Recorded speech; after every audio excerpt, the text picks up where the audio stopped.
Hey everyone, happy Friday and welcome back to the Friday Night Flipline Podcast. Before we start things off, I just want to say thank you guys so much for tuning in to the last podcast. Once again, I have seen a lot of great comments about the pilot podcast.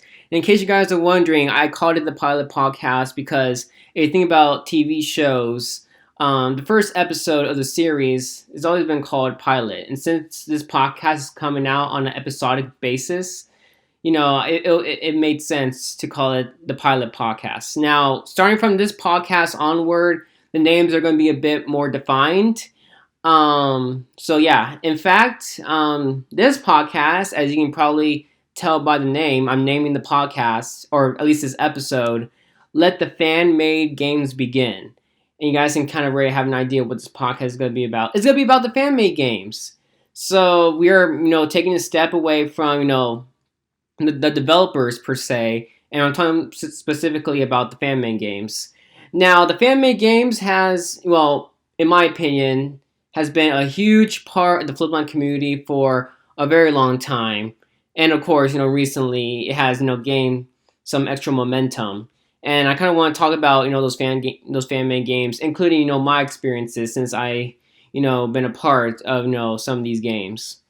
So these games come in different varieties. There isn't like one type of fan-made game. They do range from simple to complex. So I'm going to start with the most common type, and that is the tournaments or the brackets, which utilizes FCs that you see everywhere in the fandom. Now, I'm going to divide these into two types of tournaments. The first one is the type of tournament where it includes characters that you guys already know, like Marty, Alfredo, Hacky Zack, basically customers that already exist in the Flipverse. And, this is kind of prevalent in, normal tournaments like Papa's Next Chefs, but also in fan-made ones. Like, I believe on my channel, I have done a tournament. Now, this is specifically for the closures.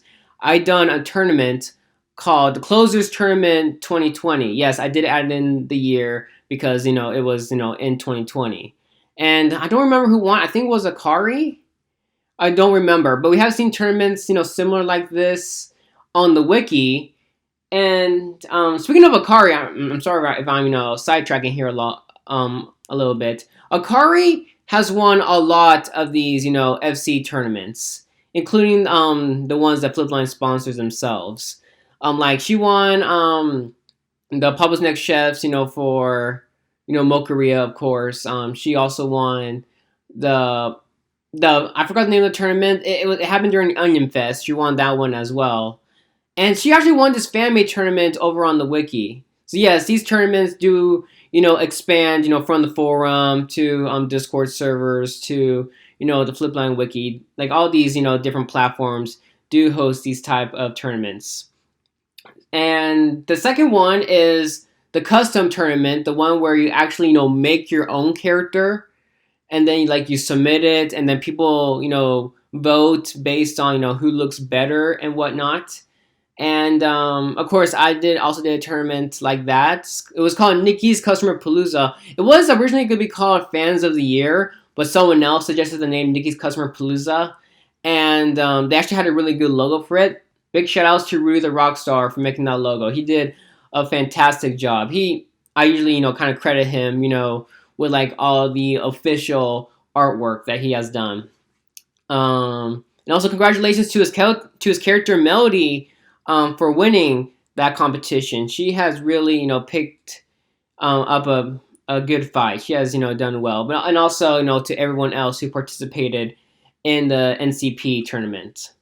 And of course, people do have, other interpretations, for these brackets. Like, I think, I don't know if I'm going to do it. Someone has suggested to me a tournament with, back to, regular Flipline characters that but like classic ones. Like, not like all of them, more like sticking between like the classic ones between, like the original Papa Louie platformer to, I guess, like Burgeria or Takamiya. A very specific, range. So, yeah, you can kind of tell how big, the tournament brackets are. Another one which I have participated in the past, and is really a fun one, is a Connect Customers tournament. Now, for those of you guys who don't know, because Connect the Customers isn't as popular as the brackets. Basically how it works, I participated in one of these in the attics, and they get really challenging. It starts off easy and then gets challenging. So basically how these tournaments work is that you get two pairs of customers.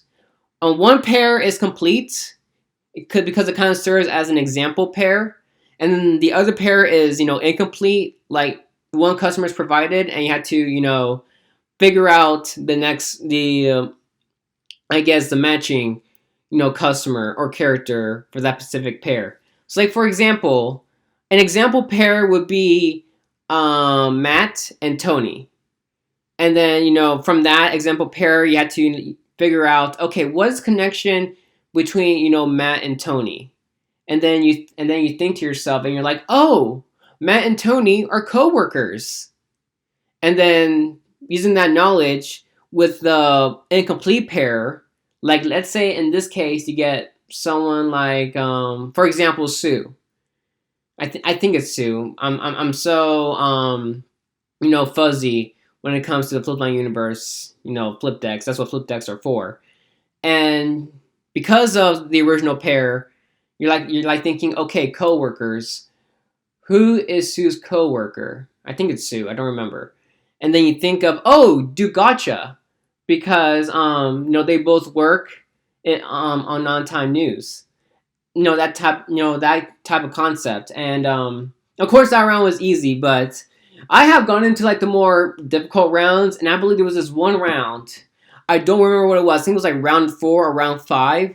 I think Rudy the Rockstar was like responsible for organizing these different rounds, and for the life of me, I could not figure out what the other pair was, so I kind of gave up. And so I didn't get credit for that round, and of course the other rounds. Also, props to these type of competitions for having a very elaborate point system. Like I believe points are awarded based on like who answers first, or I guess how accurate they are. I think it's like more based on accuracy than speed. So that was always a fun one. Another one that I have seen, and actually I have seen recently on the Flipline forum, was a Pixelated ingredient game, which is another fun one. I don't believe I participated in this one. The concept on this one is very simple. So basically they get an ingredient, and I guess they run it through a Pixelated to make it all pixelated to where you can only use either like shapes or colors to like kind of like identify what that ingredient is. So here on the forum, this is an example. There is one that's being hosted by a man named Sprint, and he has an icon of. See, I just played Mocharia, and I already forgot the name of the new customer. He's the one that records. I used to remember his name. I don't exactly remember.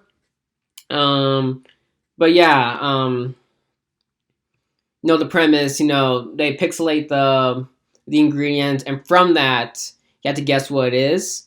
And even though I have checked the rules on a lot of these, pixelated ingredient games. Even though you are allowed to look them up, it is still challenging. I'm going to have to say so myself. I guess they do format in a way that it does start off easy, and then it does progressively get harder and harder and harder. That's what I have seen a lot. And not just that, there are some contests that are not even Flipline related. Like the only thing that makes them related to Flipline is that they're hosted within the Flipline community, but they have no relationship to, I guess, the Flipline fandom whatsoever. Like here's a contest I'm currently participating in. It's called the Guess the Number contest, and yes, guys, it is as simple as it sounds. However, I guess I would say the host that is hosting this particular entry in the Guess the Number contest, they have put like some twists on the rounds. So it's not like, oh, okay, I have a number, you guys guess a number, and whoever's closest is like still safe, and whoever gets farthest is eliminated. I mean, yes, one of the rounds was like that, but they do, mix it up by saying, okay, this round you have to be, 10 away from the guest number, or you actually have to be far off in order to still be in, that type of stuff. So that is one thing they have seen, all these contests that are not even related to Flipline, but it's still considered Flipline since they're still within the community. And of course, another one was KO customer. That was one I had participated in. It's not really a contest; it's more of like a little game. So basically, you have the list of customers, which is huge, and I don't know if I play it right. I think I play it right, but I could be wrong. But I think the premise of KO the customer is literally just copy and paste the list of customers, but you take, or I guess you delete a customer off the list each time, and I think it's like a chain reaction, that type of stuff. I'm sorry if I'm going way too fast, guys. I know this one's kind of unorganized. What was another one? Oh, another counting one it's simply called counting. So for those of you guys who are on Discord, there is this bot called the counting bot. And, there is implemented in a lot of Discord servers, is in Addicts, in the Flipline Studios fan clubs, even in my Discord server. And also, shameless plug, guys, if you haven't joined the Nikki797 official Discord server, I do recommend that you join, but it's completely up to you. I will say that my Discord server isn't as active as the other ones, and shame on me. I should have done a better job with that server. But yeah, so basically there are only two rules with that specific counting game, and that is you must count in order, so in whole numbers. So you have to do like 1, 2, 3, 4, 5, 6, 7. Like you can't skip numbers. So you can't go like from 1 and then from 58 and then from 69 and then from 420. It doesn't work like that. You do have to count in order. And you can't count consecutively. So the thing about the counting game is that you need to play it with at least one other person. Like you can't be the only one that counts like 1, 2, 3, 4, 5, 6, 7. Like you need to have like at least another person so that you guys can alternate, or you guys can like take turns, or if you're in a group, I guess you guys can figure that out. And the thing I like about this game, about the counting game, is that the premise is so simple. But oh boy, is it so challenging. I have seen a lot of people fail at that game, even myself, by like mistyping a number or going out of turn. And it is more common than you think. In fact, on my server and the FSFC server, we actually had like roles. Roles that are like awarded based on like how far you get into the games. Like, you count at least 500. Like you get to 500, you're the king of counting. 750, you're the counting emperor, and then 1,000, you're the counting god. And I believe right now only me and I keep forgetting his name, or I guess pronouncing it. It was like El Conch. I don't know if that's the right pronunciation, but me and him are like the only ones that are like counting gods. I don't believe anyone has got it to counting emperor, and we do have like a group of people who are, king of countings. Yeah, or counting kings, I guess I should say. And I also figured out that they actually do a set like mathematical operations. Like instead of saying, let's say your next number is 3, instead of saying that, you could put like 1 plus 2 or 1 times 3. Using the mathematical operations. And I have implemented a rule that's called Master of Operations. That's like, you count all the way to 100 using only mathematical operations, you get the roll. To this day, no one has earned it. So, I don't know.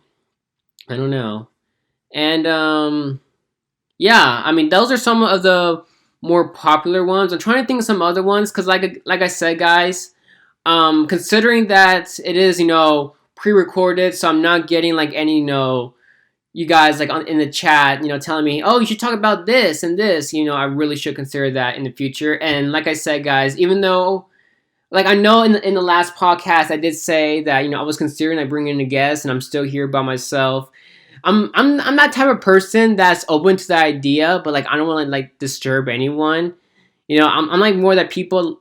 I'm like that person that's like, oh, if you want to, you're welcome. And I usually rely on people like asking me like, hey Nick, can I be like a guest on your next podcast? And I'm like, yeah, sure, awesome. I'd like to have you as a guest. I'm that type of person. I'm not usually the one that like chooses like who to be the next guest, but I do ask you guys like to help me choose. Like this is all about you guys, like these podcasts. So I'm trying to make this, as personable as possible. And yeah, I thought this podcast was going to go on way longer. At least a good thing is that these podcasts are kind of bite sized. At least if you were to consider how long podcasts are typically are. You kind of see them, like half an hour, and all that stuff. So podcasts, they do get, pretty long. So I guess, if you're like, shopping and you just need something to listen to pass the time a little bit, then hey, I guess these podcasts are a good size and they're not too long, to keep you guys bored. Now, I do want to end off this podcast with one last thing. Now, this is, going away from fan-made games. Well, actually, no. Hold on. I totally forgot about a category of fan-made games. I can't believe I almost forgot. I was going to end the podcast. No, I was going to talk about this one. Remember how I said earlier that fan-made games go from simple to complex? I totally forgot about the complex ones. And these are really, really cool. Like, I had, talked about these in the past, and it just, blows my mind. So I'm going to talk about 2 instances here. And knowing that you guys are within the Flipline community, you guys probably heard about both of these, but I'm going to talk about them anyway. And warning, these games both involve coding to some extent. So yes, they are really complex, and I don't think I'm going to be able to ever make those games in the future. So one of them was Pablo's Rameneria. Now, unfortunately, guys, I never got the chance to play Pablo's Rameneria, nor was I able to, actually, no, just that. I was able to see some of it. I did see, some gameplay of Papa's Rameneria, and, whoever created that game, I don't remember who it was. They really did a really good job, making, all the coding, making sure the game functions. It's a pretty neat concept. I really do hope that Flipline does turn that into a full-scale game in the future. And another one, and this is coming, this is going circling right back to Rui the Rockstar, because, he is an amazing person. He was working on a game. Well, I wouldn't say working on, more like as in like previewing, because I think that's all he's doing is previewing the game. I don't think he has any intentions of releasing the game. Trust me, I have spoke to him about this, and so you probably heard the game called Papa Sliceria, and I talked about this game a lot in the past, which is like based on like like cake slices, and his sneak peeks, they are really realistic. Like it has like a sneak peek of the location, like where the restaurant's at, as well as like the beginning of the day scene, where it's like all the customers and all that. I think it's like based off like Papa's Donateria, but it's kind of like manipulated to make it look like Papa's Sliceria, like a different environment. I think that's what I should say. And what's another one? Oh, also the hacks. There are a lot of popularly fan-made hacks out there, like ones that kind of like manipulate the game's difficulty, making it harder, as well as I think Pablo's Fruiteria was another one. I don't remember that was like an exactly fan-made hack as much as like the increased difficulty games, but those are some also good ones. But I can't wrap my mind away from Pablo's Sliceria and Pablo's Rameneria. Those games were really well done. There were a lot of thought and effort put into those games. So I think that just wraps about it. I do want to end this podcast with one last note, and that is at the time of this podcast, Flipline has released a story, and this is going back to like the tournaments that I talked about at the beginning of the podcast. It's not exactly fan made, but if you look at the story, you guys had the chance. It said next, and then 2021. So I have a feeling, this is kind of a speculation, I have a feeling it's about Papa's Next Chess 2021, which hints at the next Gameria. I know it's not about fan-made games, but I just want to throw that in there because the timing is kind of right. Because the story is really, really recent. And I believe at the time of this podcast, the story is still up. So, yeah. I believe that just about wraps up the podcast. And yeah, this podcast is actually 20 minutes. Wow. So, 5 minutes longer than the last one. I really need to get some guests in here, make the podcast a bit longer. But I believe that is it. So thank you guys so much for watching. Or, sorry, not watching, listening. This is a podcast. There is no video elements in here. And yeah, as always, I'll see you on the next one. See you soon.